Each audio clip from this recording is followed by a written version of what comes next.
سے مصلحت. ذاتی بات تو ہمت کی ہو جائے گی. اس کے اعتبار سے تو یہ ہے کہ اگر چلیے نہیں ہے، مومن ضعیف بھی ہوتا ہے، مومن قوی بھی ہوتا ہے.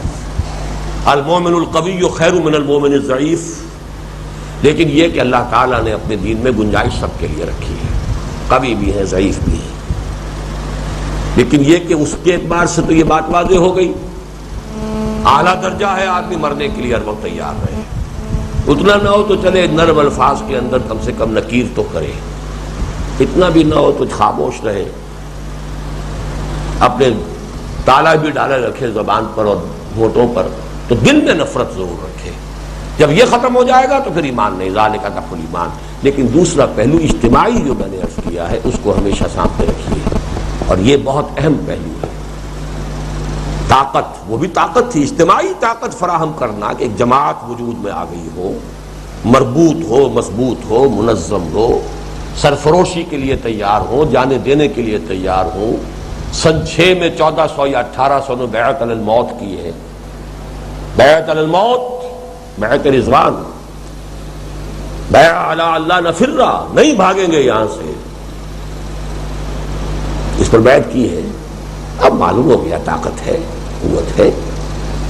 پھر آپ نے چڑھائی کی ہے، پھر صلح کی پیشکش کو بھی رد کر دیا. صلح جب ٹوٹ گئی ان کی طرف سے تو پھر دوبارہ ان کی طرف سے جب ریویو کرنے کی درخواست آئی ہے، ریجیکٹڈ. تو یہ اس حدیث کا دوسرا پہلو ہے، استطاعت اجتماعی. ایک ہے استطاعت انفرادی. استطاعت، عدم استطاعت کا داخلی پہلو، عدم استطاعت کا خارجی پہلو، یہ جو ہے اس حدیث کی حکمت کا اہم ترین حصہ ہے. لیکن یہیں پر آپ نوٹ کر لیجئے کہ اس مضمون کی دوسری حدیث جو ہے، جو اس سے زیادہ گمبھیر ہے اور زیادہ ہمارے موجودہ ماحول پر زیادہ مطابقت رکھنے والی ہے اور انقلابی عمل کو زیادہ واضح کرنے والی ہے. راوی اس کے عبداللہ ابن مسعود ہیں، فقہائے صحابہ میں سے جو چوٹی کے صحابہ میں سے ہے، اور روایت کے اعتبار سے یہ بھی مسلم شریف کی روایت ہے، وہ بھی مسلم شریف کی روایت ہے. اس روایت کی روح سے حضور نے فرمایا، ما بعث اللہ من نبی فی امتہ قبلی الا کان لہ حواریون واصحاب. اللہ نے مجھ سے پہلے کسی نبی کو اس کی امت میں مبعوث نہیں کیا مگر یہ کہ ضرور کچھ نہ کچھ اس کے صحابی اور کچھ نہ کچھ اس کے حواری ضرور ہوتے تھے. ما بعث اللہ من نبی فی امتہ قبلی الا کان لہ حواریون واصحاب.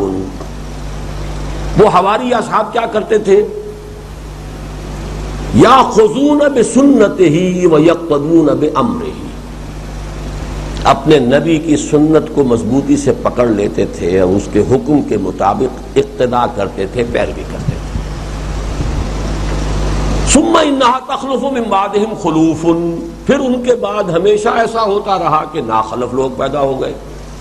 2-3 نسلوں کے بعد، 4 نسلوں کے بعد، خیر امتی قرنی ثم الذین یلونہم ثم الذین یلونہم، 3 نسلوں کے بعد تو وہاں پر بھی معاملہ جو ہے وہ اتنا پاک صاف تو نہیں رہا.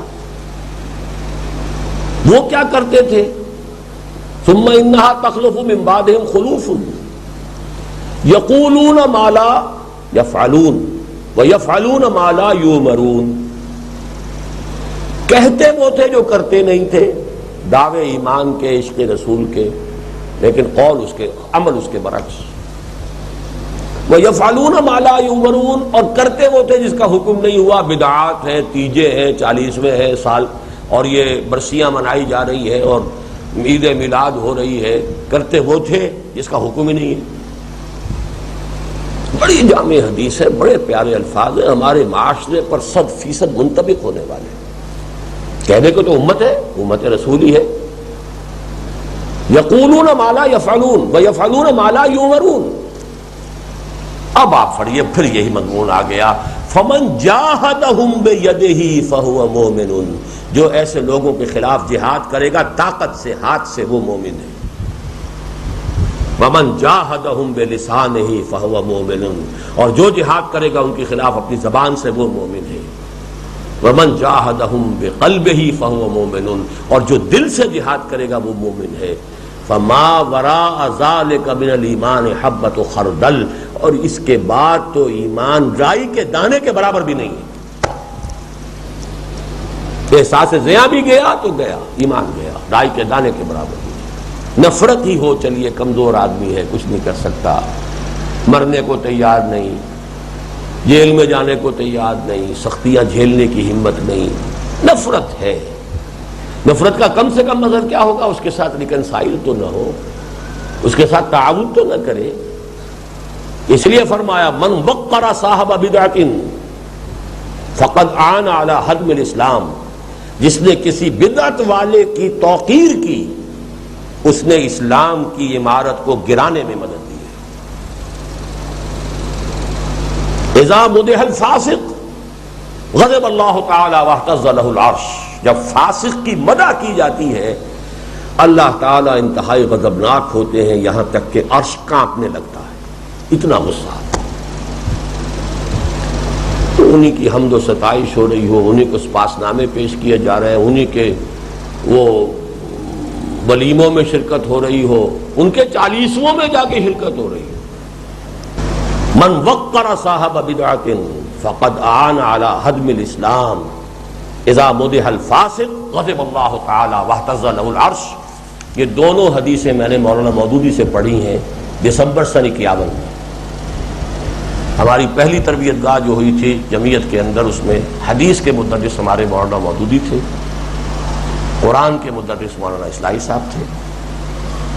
اب میں تلاش کر رہا ہوں کافی دنوں سے، مجھے وہ اپنی کاپی نہیں مل رہی ہے کہ جو حدیث کا انتخاب مولانا نے پڑھایا تھا، میں نے بہت عرصے تک اسے اپنے پاس محفوظ رکھا ہے. یہ دونوں حدیثیں جو میں آپ کو سنا رہا ہوں یہ اس سے میں نے نوٹ کی.